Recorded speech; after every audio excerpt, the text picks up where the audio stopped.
All right, folks, this is Harris Sultan.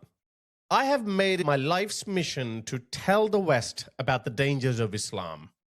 I have seen firsthand what Islam can do to normal countries. Islam is a medieval relic that has no place in the 21st century. But for some reason, the Western world has still not understood what Islam truly is. The West still sees Islam as a religion. Sometimes to accommodate their fellow Muslims, they make excuses for Islam. They call it extremist Islam or they call it radical Islam.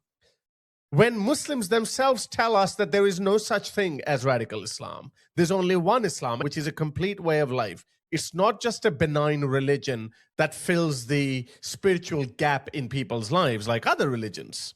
It's not like Buddhism, it's not like Hinduism, and it's definitely nothing like Christianity. Muslim leaders keep telling us about their plans. They keep telling us what they're going to do to the West. Islam will enter every house.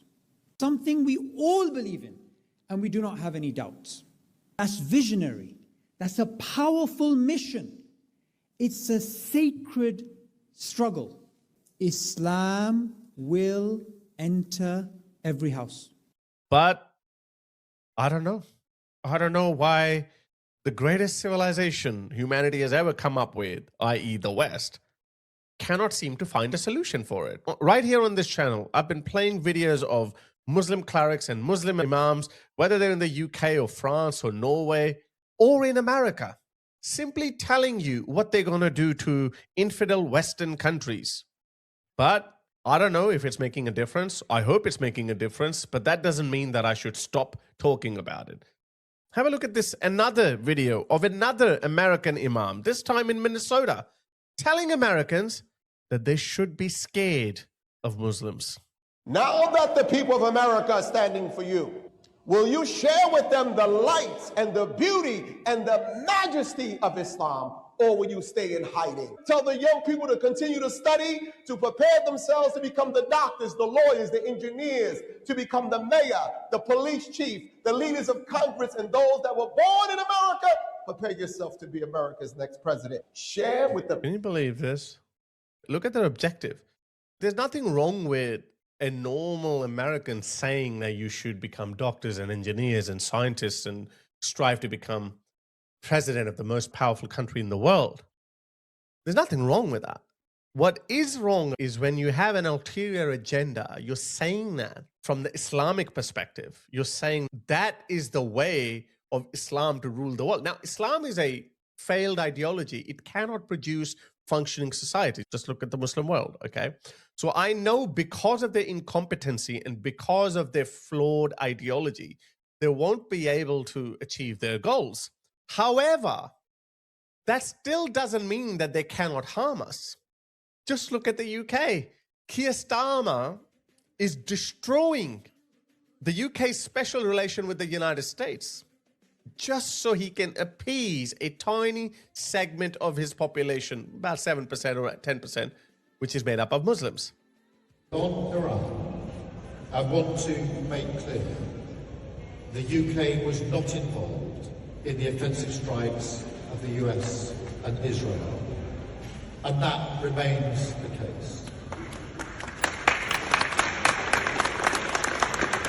You see how 7 to 10% of these people can dictate your foreign policy, or actually I would say sabotage your foreign policy? So their complacency, their lack of action is hurting the United Kingdom. So please, not even for a moment, make the same mistake the UK made, which is we're too big, it's not going to happen to us. I'm telling you, yes, they're not going to succeed, okay? There's not going to be a secret Islamist president one day. It's not going to happen. But that doesn't mean that we're not going to have some congressmen and women.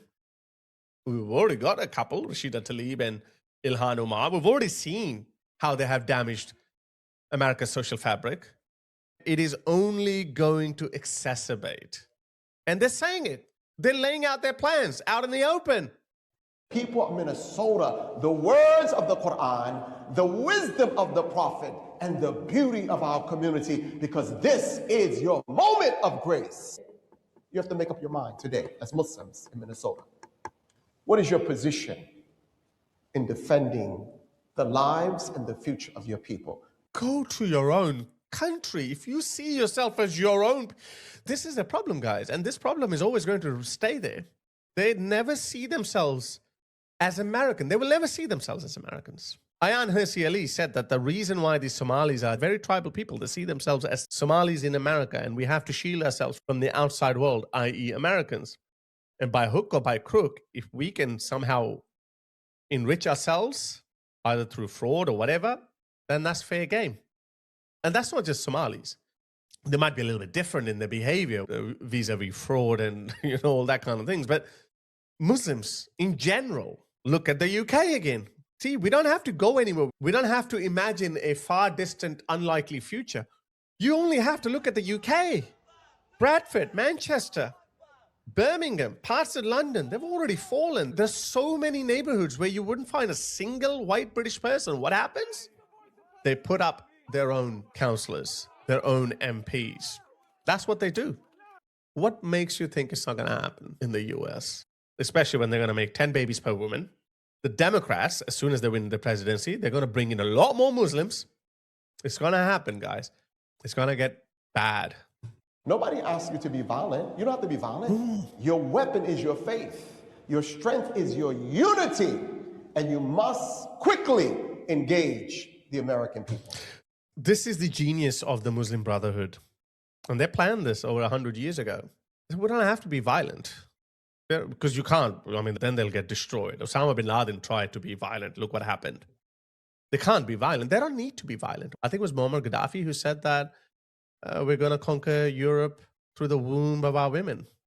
And they're going to do that to America as well. Europe has already fallen, almost. Europe is on the cusp of major civil unrest.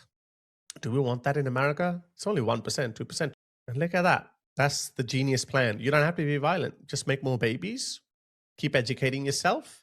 Yes, some of them will become ex-Muslims along the way, but as long as there's a structure, there's a unified movement, and they can keep that movement going by exaggerating the claims of Islamophobia and the otherness and the wickedness of mainstream American society, that will keep Muslims' separate identity going.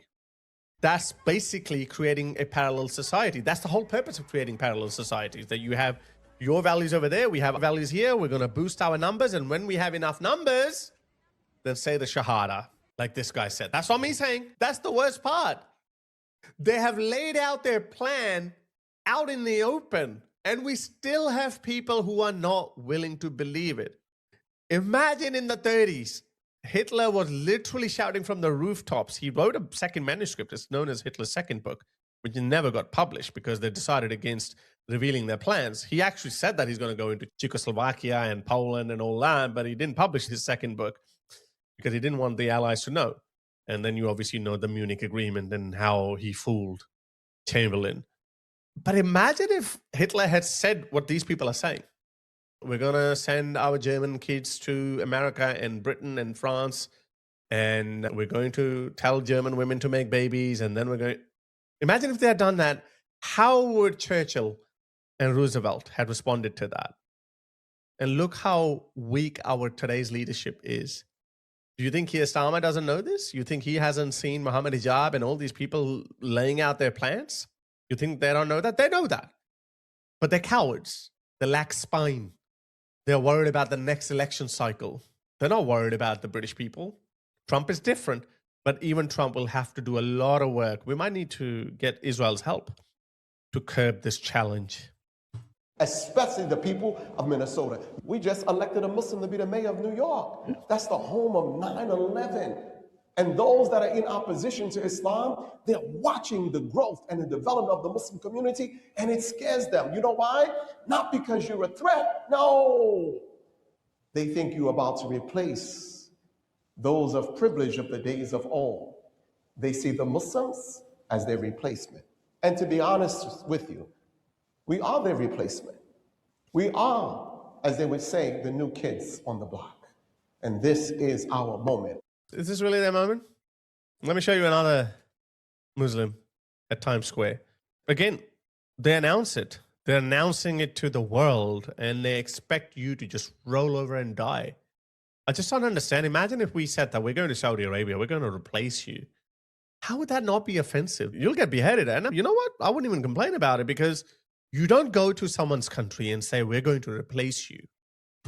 Giving down. Yo, make some noise from the brother mortar right now, baby. MashaAllah, yeah. Takbir! Oh, don't scare them, brothers. Relax. They're over here on purpose to be like, oh my God. Who's seen those videos where they're like, oh my God, the Muslims are taking over New York City? You seen those? You seen those? Let them know that we are taking over New York City. Takbir! Oh my God. Why are we allowing this? We don't have to allow this, guys.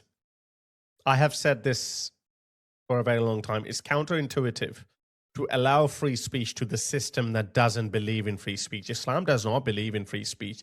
Therefore, giving free speech to the proponents of an ideology that wants to dismantle free speech shouldn't be given free speech. And besides, when you are at war, you can take some pretty drastic measures. And I think Trump should take full advantage of this war situation and start rounding up these hate preachers. Start deporting them, canceling them, put them in prison. I don't know. I'm not an expert, but I'm just simply telling you that this is counterintuitive and we're going to see more terrorist attacks unless we start discouraging these people. We have to change the culture.